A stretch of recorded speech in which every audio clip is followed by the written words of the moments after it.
Match শেষ, বাড়ি যাওয়ার প্রস্তুতি।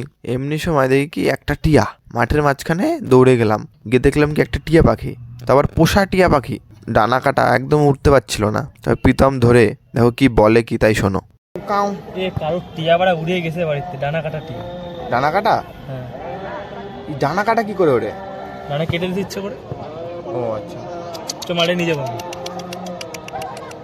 তো এখন ঘরে রেখে দিয়ে আসি।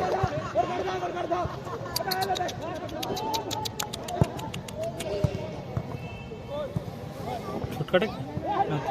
হ্যাঁ, ঠোঁটটাও কাটে দিয়েছি। কাটা। এ পোষা পাখি আর যাতে আসবে না।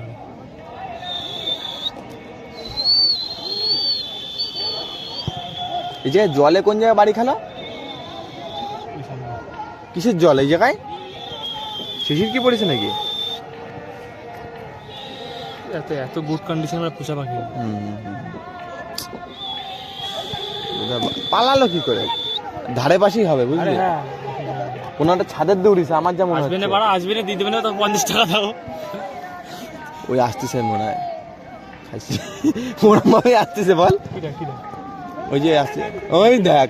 একটুখানি ভিডিওটা শেয়ার করে দেবেন যাতে টিয়ার আসল মালিককে খুঁজে পাওয়া যায়। আর যদি কেউ আসল মালিক হয়ে থাকে তাহলে যথাযথ প্রমাণ দিয়ে আমাদের কাছ থেকে টিয়াটা নিয়ে যাবে।